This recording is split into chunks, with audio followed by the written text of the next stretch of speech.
Now, on News Talk 105.9 WMAL. O'Connor and Company. All right, everybody, just take a deep breath. You don't win every election, right? And we've got some analysis to do on. I think it's fair to say disappointing results out of Virginia yesterday and other places in the country, and we're going to do that analysis. And we're as I said at the beginning of the program today, at 5:00 in the morning, we're not going to get bitter. We're going to get better. You learn from these things, and then you move on, and you fight, and you win the next day. And coming up at 7:35, Matt Hurtt, chairman of the Republican Party in Arlington, who got verbally abused by that crazed lunatic yesterday, will join us. 8:05, FCC Commissioner Brendan Carr. And 8:35, one of the bright spots from yesterday's results, Ian Lovejoy, who won his seat for House of Delegates for the Republicans. Also, I want to remind you, Mike Chapman, sheriff of Loudoun County, won re-election, 4th term. That's great. Buddha Bibberai is hanging by a thread. Looks like she's going to lose her race. The porn queen Democrat, looks like she's going to lose. What's her name again? Gibson, right? Yes. So there are Suzanne Gibson. There are some bright spots. I'm Larry O'Connor. That's Julie Gunlock. Good morning, Julie. And joining us right now, a man who knows a little thing or two about Virginia Republican politics, Ken Cuccinelli. He's a former senior Trump administration official, of course, and now he is in charge of the Political Action Committee for Ron DeSantis. Never back down. Mr. Cuccinelli, thanks for joining us. Hey, good to be with you guys. Listen, you're in Miami for the debate, right? I am. Yeah, so am I. This is fun. We got a big debate tonight, and I want to talk to you about that in a minute. But first, your analysis of what happened last night. A lot of people are saying, it's abortion. It's abortion. This is the Republicans' problem. It's abortion. Do you agree? No, I mean, this was somewhat predictable in terms of the districts. Virginia's tough, folks. I mean, obviously Glenn Youngkin and Jason Miyares and Winsome Sears proved you can win it statewide. But we didn't put the magic together last night. I don't think that if you look at the districts like the hard to hold Senate district outside of Richmond, we lost. And then Northern Virginia, we had some great candidates like Bill Wolf, who were just kind of overwhelmed by the district, and so there's nothing shocking here. Disappointing, yes, I would agree with you, but we had Republicans trying to win districts that Joe Biden won, and that's challenging to do. It's not impossible. Glenn Youngkin showed that, but last night was disappointing. To your point, I think we Glenn, have to be more aggressive in these races. I don't think Glenn Youngkin won those districts either. What he did better than Trump had done, the Democrat vote didn't come out as strong for Terry McAuliffe than they did for Joe Biden. But then when you're running statewide, Mr. Cuccinelli, as you know, that's all you need to do is do better in the Democrat districts. Right. And then really bring in the vote in the other districts. But when you're running district by district, as you wisely point out, you don't have that advantage. You've got to win within those boundaries. Correct. And you've got all the restrictions that community provides politically. And the reality is that if you look at like the western part of the state, very Republican, Glenn Youngkin ran up his vote there. And you don't have the opportunity to do that if you're Bill Wolf, if you're Siobhan Donovan outside of Richmond. That's just not available to you. You got to win it right there where you are. And I had to do that too. I mean, I was in the Fairfax State Senate District as a conservative, so I was covered by the Endangered Species Act. But it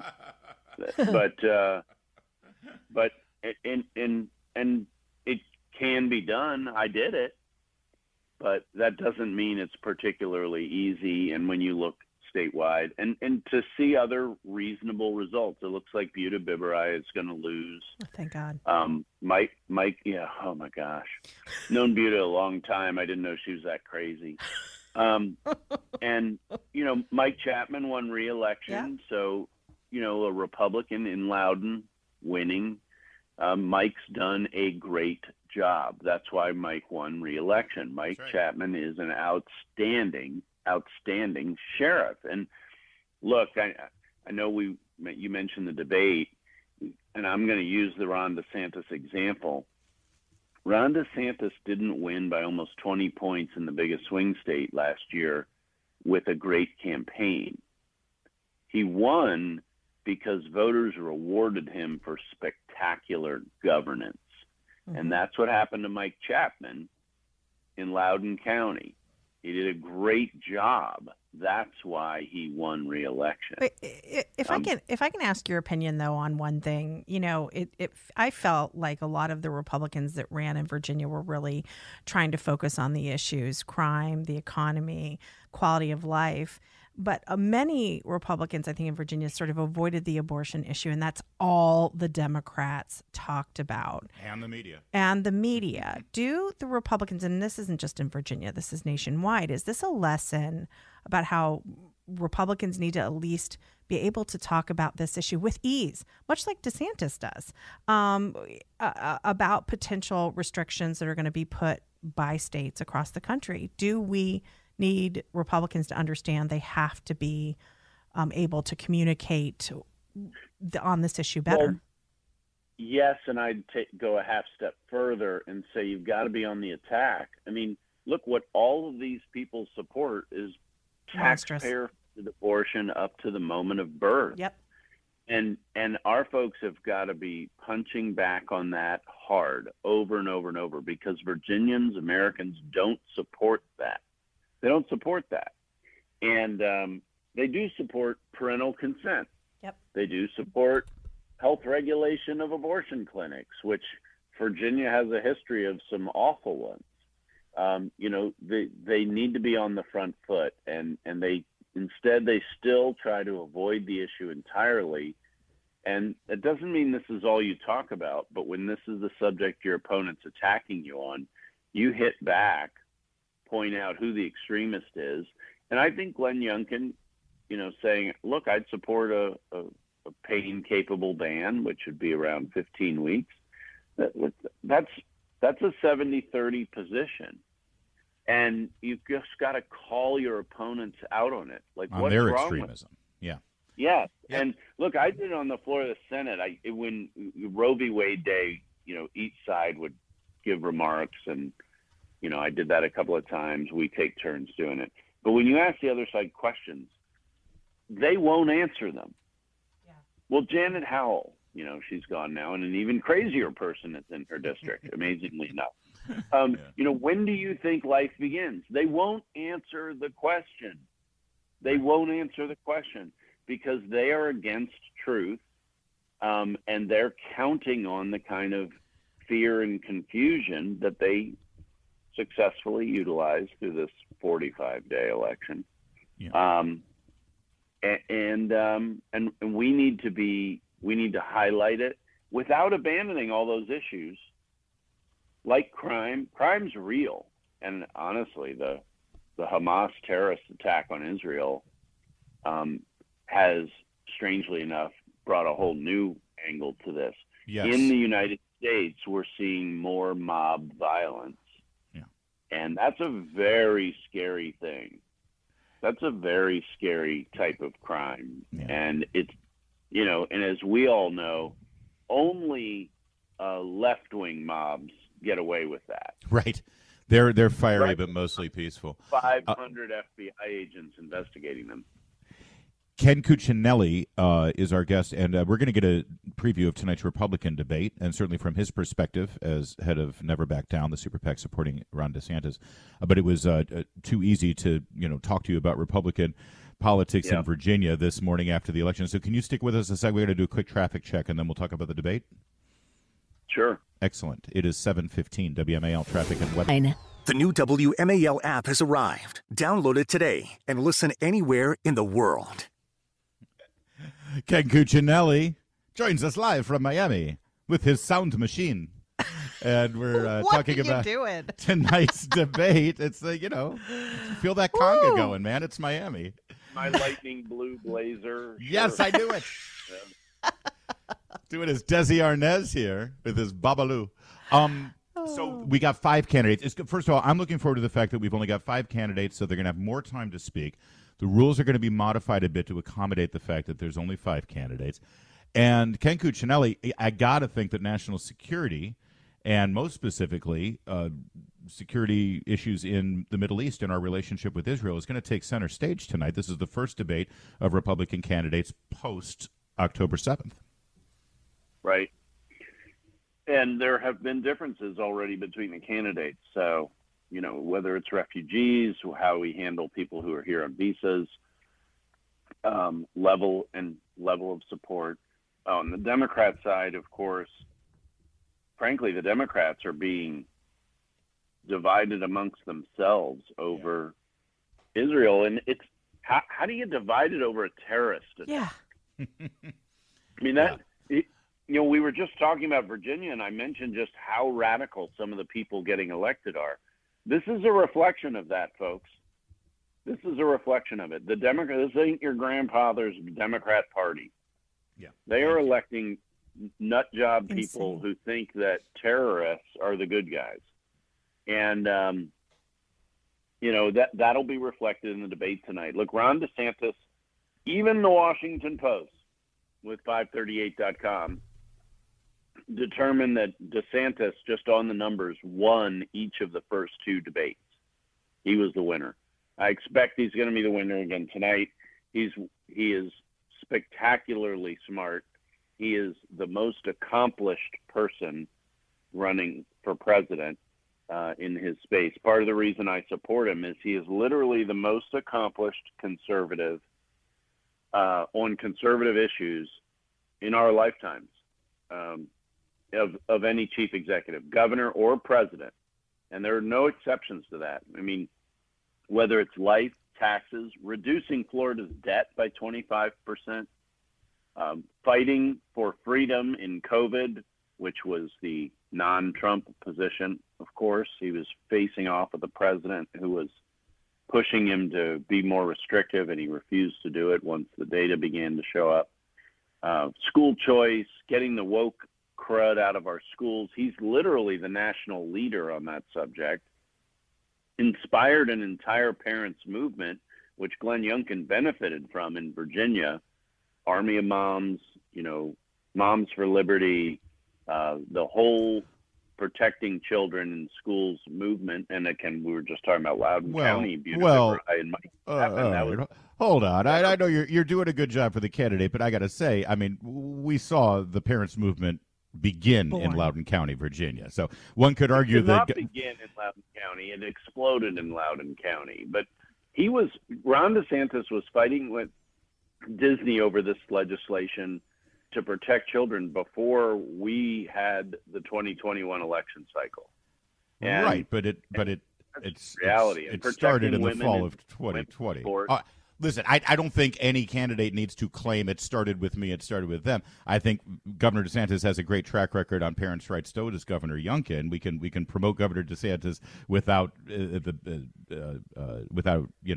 undermining Governor Youngkin's ability at that. I guess the bigger question I'm not undermining him, Larry, but look, who's accomplished what? And unfortunately, the results of yesterday's election is that some of the things that Glenn ran on aren't available. That's not Glenn's fault, but the reality of accomplishment. We've had lots of people run and say they're going to do A, B, and C, and nobody's done as much as Ron DeSantis has. That's just a fact. He has a great track. I agree with you. He has a record of accomplishment in Florida that is incredible. But I'm really interested in your position, but particularly because I believe a lot of the topics will cover national security, given what's going on in the Middle East, is your opinion of Nikki Haley. She has shined in these moments. What are your feelings on her as compared to DeSantis? She's done well in debates, and she, for instance, overtook Vivek Ramaswamy because of her performance in that first debate. And there's no question about that. I think that there's a sort of a pop and drop process that often happens. We saw it with Tim Scott through the summer. It was 3 months long. Vivek got both positive and negative out of the first debate, but turned out more negative. And I think Nikki Haley's going through that process. Look, folks, here the election has three buckets of people. The always Trump people who will vote for President Trump even if he, what's the old thing, shoot somebody on Madison Avenue in broad daylight. And then there are the never Trump people who will never vote for him.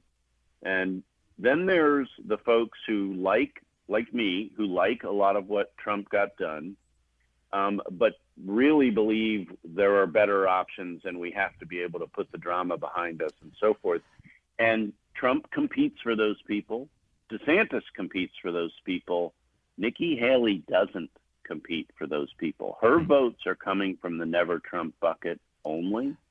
And that's not a position that can ever overtake President Trump and become the nominee. So she is a classic kind of 2000s era Republican neocon candidate. And there are people who like that, but she's more moderate. That's her track record. She's making herself out to be, tough on China and other things that she wasn't as governor. And, she's remaking herself in that respect. And that's kind of a conventional politician person. Ron DeSantis has had the same positions for 11 years, ever since he first ran for office. We're speaking with Ken Cuccinelli. Sorry, Ken, we're up against it. I've only got 30 seconds left, but real fast. You've suggested, or it appears you have suggested through some media appearances, that if President Trump is convicted, then the Republican Party should not allow him to have the nomination. Is that your stated position? Do you think that there should be a floor fight should he win the primaries but then get convicted? So the conviction's coming in the Washington case. And I don't think I fought that grand jury live and in person. They had to drag me back a second time because I wouldn't answer some of their questions without a court order. And but that's going to happen. And independents won't vote for him that way. So the polling you see today is silly. There's no RFK Jr. in these polls who suck away COVID votes. I'm going to vote for the Republican nominee. And if it's not Ron DeSantis, I expect that it'll be Donald Trump. So I'm prepared for that. That is not an issue. So the question people is, need to realize that others will not. The question is, do you endorse a challenge at the convention? I'm not prepared to say either way on that. This is a contest for delegates at the convention, and one of the things I do with the Super PAC is recruit delegates. And I'm in this to win this for Ron DeSantis because he's far and away the best candidate for president. And we're going to fight that contest as far as the candidate does. All right. So I have every intention of competing this thing come hell or high water all the way through the tape. It's why we like having you on to talk about these things, because you tell it how it is and how you feel, and we appreciate it. And I'll see you in a few hours in Miami. It's going to be a good night. Looking forward to it. All right. It is 7. Now on News Talk 105.9 WMAL. O'Connor and Company. It's 7:36 now on O'Connor and Company. Thanks for joining us. Super busy morning here as we analyze not just last night's election results in Virginia, but of course the news of the day and tonight's debate in Miami, where I'm broadcasting live from right now, as I will tomorrow, with first-hand report of what I saw at that debate. Also, you just heard the breaking story that it is confirmed now. It was still up in the air when we started our program at 5 a.m., but Julie Gunlock, it looks as though Buddha Biberai's career as Commonwealth's Attorney of Loudoun County is over. She lost that race. And if we can get any good news out of yesterday's results, that's the one. Yes. That's the one. So important for the people of Loudoun County. And for the Smith family, the Scott Smith family. Amen to that. Yeah. So that's great. Coming up at 8:05, Brendan Carr, FCC Commissioner. So apparently I said a 4-letter word or something because I'm in trouble. And also at 8:35, Ian Lovejoy, one of the other shining spots last night, Republican, who won his race for House of Delegates. There's a couple of other races that are still up in the air there that Republicans could snag, and we're watching those, but they're too close to call. And Susanna Gibson, the pornographer who was running for her race, it looks like she's losing as well. She's very going to lose. good. Looks like she's lost. Which, by the way, I mean it's good. Listen, her career, career has had a lot of ups and downs. Oh, stop. Okay, we're going to stop there. And she's probably going to get a position at HHS. Oh, Seriously, she knows something about positions. Okay. and she's going to be able to fall back on her career there. At least she has a career to fall back on. Well, she's a nurse. What did you think I meant? Joining us right now is the chairman of the Republican Party in Arlington County, who became overnight celebrity. Yeah, Matthew's got to sit on hold and listen to this. Awkward. Matthew Hurtt joins us now. Who you listen? Everybody wants to have their 15 minutes of fame, Matt. And don't get me wrong. You're gonna listen. You have a bright future ahead of you in Republican politics, but I don't think you're expected to become an overnight sensation this way. Thanks for joining us this morning.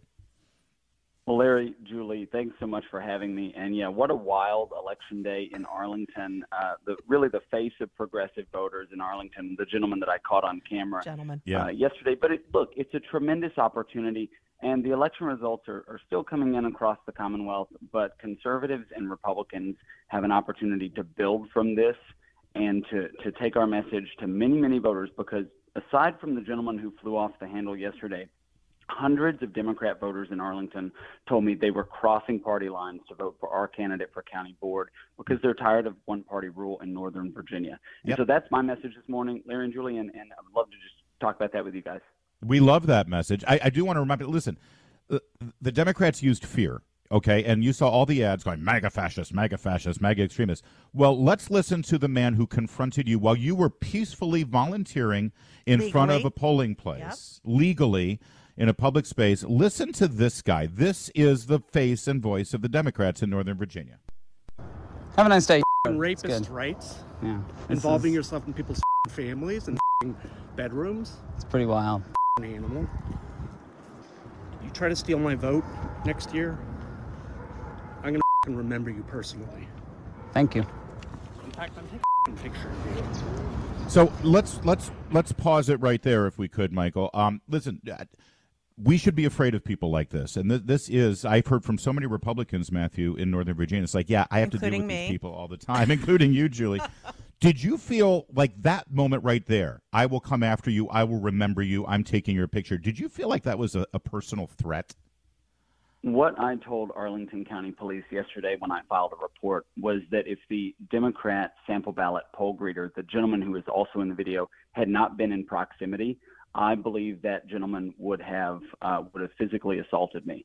And so I'm proceeding with filed a police report, and I'm pursuing charges. He was unhinged, and in fact, this was our second interaction. Right. What you don't see is on the way into the polling location, he did essentially the same thing. I said, would you like a Republican sample ballot? And he immediately flew into a rage. I assumed on the way back out we would have a similar encounter. He wasn't done with me yet, and so I slipped the phone into my shirt pocket and hit record. And sure enough, it's both unnerving but also kind of comedy gold, because everything that you think about a progressive activist at the polling location was manifest in this guy. Oh, Matthew, he got into a Prius. I was dying. I was like, listen. With a coexist bumper sticker. Yeah, exactly. Yeah, exactly. Matthew, I know that there's a bunch of internet sleuths out there, one claiming that this guy yelled at Trump at a Trump event. But has he been identified, or have the police identified? I don't expect you to identify him here, but has he been identified? The conversation I had with Arlington County Police yesterday, I identified him, and the folks on Twitter who DM'd me and provided me name and information, I was able to confirm that using access to the data, the voter data, because I'm chairman of a unit committee. I have access. So the name that I was given, I ran through the voter data, and sure enough, a gentleman by that name lives in that precinct, so he would have voted there yesterday. And that's the information I gave Arlington County Police. The detectives are following up, and we will know something, I think, within a week. I've had very limited interaction with Arlington County Police. They're very professional, and that's what I told the detective yesterday, and he indicated that it would be a speedy resolution in this process. Oh, great. Well, Matthew Hurtt. Well, you are also. I just want to say you are so professional, and anybody watch. Look, I'm raising 3 young men, 3 boys, and I showed them the video, and I said, "This is how you act. Don't act like your mother, who probably would have." I was like, "Don't follow my lead. It's like, act like Matthew." I know. I'm hearing you say this, like, physician, heal thyself. Okay, because we got very issues. Matthew, is this in any way planted? Like, are you Are you in any way sort of hesitant now to be out there and continuing your advocacy for Republican principles and positions, knowing that this sort of thing can happen? Well, I answered a call earlier in the hour because I thought it was you guys, but it was my first blocked harassing call. So I've started to get those. But I think that it's going to take it takes men and women of good conscience who are brave. And I hear all the time from Republicans in Arlington who want to run for office, but they say, I don't want to face this kind of thing. I don't want to face the threats that I face. I don't want to face, there was a state Senate candidate out in Western Fairfax, and she was absolutely just eviscerated by her opponent and professionally and everything. And so I try to tell them, we have to be brave, we have to be bold. And that's why I'm proud to be the chairman of the Arlington Committee, because we have an opportunity here, but we have to be bold. And as Andrew Breitbart said, we have to be happy warriors. And that's what I do when I'm in Arlington, in an 80% county, living dead. My neighbors voted for Joe Biden, and I'm here to talk about our conservative principles, and I'm not going to shy away from those. Well, Matt, I know a thing or two about Andrew Breitbart, and I assure you he would be so proud of you today. He would have called you personally to tell you how proud he was. Well done. Keep up the fight. And you're kind of a sensation right now, so enjoy it. Ride that wave. Thank you, guys. You bet. Well, all eyes in the political world now shift from Virginia, Julie Gunlock, to the Sunshine State of Miami, as 5 of the 6 remaining presidential candidates of the Republican Party gather for a debate. Of course, the one that won't be here is Donald Trump. He has not participated in any of the debates, and I guess why should he? Because he's got a dominating lead in the polls, which makes a lot of people say, why are we even doing these debates? But there will be a primary, there will be a caucus season, and the debate should go forward, whether Donald Trump wants to participate or not. Tonight, and by the way, I'm live in our Miami remote studio right now getting ready as I'm covering the debate live tonight, and I'll be here tomorrow morning to tell you what I saw firsthand. It's going to be Governor Chris Christie, Governor Ron DeSantis, former Ambassador Nikki Haley, Vivek Ramaswamy, and Senator Tim Scott. And because there are only 5, there's going to be more time for the candidates to speak and interact with each other. And it's also the first debate after the terrorist attacks in Israel. So I'm actually hoping for a pretty important and lively discussion. Yes, tonight. and I'm glad you're down there. It does explain why you're occasionally slipping into Desi Arnaz accent, and it's infectious down here. Yes, it really is. You're very excited. I've had 3 mojitos already this morning. Also, interestingly, people think, well, Ron DeSantis, he's the governor of Florida, so he'll have a home court advantage here tonight. New poll shows that Donald Trump is leading Ron DeSantis by 39 points in Florida. Oh, dear. So it's an uphill climb for all of the challengers. We'll see what happens, but it should be interesting. And it'll also be interesting because it's on network instead of cable, NBC News. Yeah, there's another new poll showing RFK beating Trump and Biden among young Americans in swing states. So, boy, we've got an interesting couple months coming up. The good news is young Americans don't really vote that much. But if he can bite into Biden's lead, that would actually help the Republican nominee. They're too busy rallying with Hamas. So it's 7:53.